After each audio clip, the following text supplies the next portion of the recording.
রাজনৈতিক দলগুলোর সাথে ৮ মাসের সংলাপের পর রাষ্ট্র সংস্কারে চূড়ান্ত হয়েছে জুলাই সনদ। ১৭ অক্টোবর এই সনদ স্বাক্ষরের দিন নির্ধারণ করা হয়েছে, কিন্তু বাস্তবায়নের উপায় নিয়ে মতভিন্নতার কারণে জুলাই জাতীয় সনদে সব রাজনৈতিক দল সই করবে কিনা তা নিয়ে অনিশ্চয়তা তৈরি হয়েছে। কিন্তু সনদে স্বাক্ষর নিয়ে কি বলছে রাজনৈতিক দলগুলো, বিস্তারিত জানাচ্ছেন জান্নাতুন নাহার জেরি। রাজনৈতিক দলগুলোর সাথে ধারাবাহিক বৈঠকের পর গত ১৪ অক্টোবর জুলাই জাতীয় সনদের চূড়ান্ত খসড়া দলগুলোর কাছে পাঠিয়েছে জাতীয় ঐক্যমত্য কমিশন। পাঠানো এই সনদে আগামী ১৭ অক্টোবর স্বাক্ষর করার কথা রয়েছে বাংলাদেশের রাজনৈতিক দলগুলোর। রাজধানীর ফরেন সার্ভিস একাডেমিতে ১৫ অক্টোবর সন্ধ্যায় প্রধান উপদেষ্টা অধ্যাপক মোহাম্মদ ইউনুসের সভাপতিত্বে রাজনৈতিক দলগুলোর সঙ্গে জাতীয় ঐক্যমত্য কমিশনের বৈঠক হয়। ওই বৈঠকে জুলাই জাতীয় সনদে সই করার বিষয়ে নিজেদের অবস্থান জানিয়েছে কয়েকটি রাজনৈতিক দল।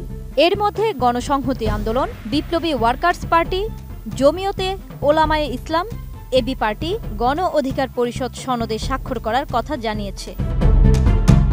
বিপরীতে জুলাই জাতীয় সনদের সর্বশেষ সংস্কার করা না হলে তাতে স্বাক্ষর না করার কথা জানিয়েছে বাংলাদেশের কমিউনিস্ট পার্টি সিপিবি, বাংলাদেশের সমাজতান্ত্রিক দল বাসদ, বাংলাদেশের সমাজতান্ত্রিক আরেকটি দল মার্ক্সবাদী, বাংলাদেশ জাসদ, গণফোরাম এবং সবশেষ এনসিপি। মুক্তিযুদ্ধের ঘোষণাপত্র না থাকলে সনদে স্বাক্ষর না করার কথা জানিয়েছে গণফোরাম। আবার আইনি ভিত্তি ছাড়া সনদে স্বাক্ষর করবে না বলে এক সংবাদ সম্মেলনে জানিয়েছে এনসিপি।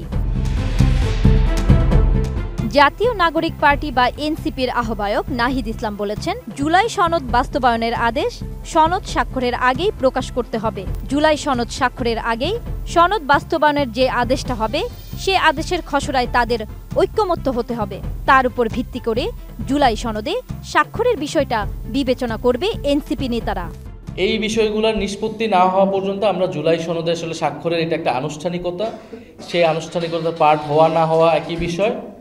বরং জনগণের সামনে এই বিষয়গুলো স্পষ্ট না করে জুলাই সনদ স্বাক্ষরের এই আয়োজন করাটা একটা ছলচাতুরির মতো মনে হবে। নতুন বাংলাদেশ গড়তে এলো জুলফিকার স্টিল।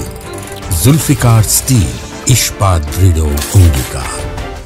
বৈঠক শেষে গণসংহতি আন্দোলনের প্রধান সমন্বয়কারী জোনায়েদ সাকি বলেন, ঐক্যমতের ভিত্তিতে এগিয়ে যেতে হবে। কিছু বিষয়ে ঐক্যমত্য হয়েছে, কিছু বিষয়ে নোট অব ডিসেন্ট বা দ্বিমত রয়েছে, এগুলো গণভোটের মাধ্যমে সমাধান করতে হবে। বাংলাদেশের সমাজতান্ত্রিক দল বা বাসদের সাধারণ সম্পাদক বজলুর রশিদ ফিরোজ বলেন, সনদের খসড়ায় জুলাই জাতীয় সনদের পটভূমির সঠিক ইতিহাস বর্ণিত হয়নি এবং নোট অফ ডিসেন্টগুলো সঠিকভাবে আসেনি। এই সনদ নোট অফ ডিসেন্ট সহ কিভাবে পূর্ণাঙ্গ বাস্তবায়ন হবে, জুলাই সনদের কোনো বিষয় নিয়ে আদালতে যাওয়া যাবে না, এই বিষয়ে আপত্তির কথা জানান বজলুর রশিদ। সংবিধানের তফসিল থেকে মুক্তিযুদ্ধের ঘোষণাপত্র বাদ দেওয়া হলে গণফোরাম জুলাই জাতীয় সনদে স্বাক্ষর করবে না বলে জানিয়েছেন দলটির সাধারণ সম্পাদক মোহাম্মদ মিজানুর রহমান। এবি পার্টির চেয়ারম্যান মুজিবুর রহমান মঞ্জু বলেন, জুলাই জাতীয় সনদ আগামী দিনের রাজনীতির গতি নির্ধারককারী সনদ। এই সনদের কিছু অংশে যারা নোট অব ডিসেন্ট দিয়েছেন, আশা করি তারা শেষ পর্যায়ে এসে হলেও কিছুটা নমনীয় হবেন। জমিয়তে ওলামায়ে ইসলামের মহাসচিব মঞ্জুরুল ইসলাম আফেন্দি বলেন, আগামী শুক্রবার আমরা জুলাই জাতীয় সনদে স্বাক্ষর করব। এছাড়া সাংবাদিকদের সঙ্গে কথা বলেন বিপ্লবী ওয়ার্কার্স পার্টির সাধারণ সম্পাদক সাইফুল হক, ইসলামী আন্দোলন বাংলাদেশের সভাপতি মণ্ডলীর সদস্য আশরাফ আলী আকন্দ, বাংলাদেশ জাসদের স্থায়ী কমিটির সদস্য মুস্তাক হোসেন, গণ অধিকার পরিষদের সাধারণ সম্পাদক মোহাম্মদ রাশেদ খান সহ আরও বিভিন্ন রাজনৈতিক দলের নেতারা। জুলাই জাতীয় সনদের পক্ষে গণভোট একই দিনে হতে হবে।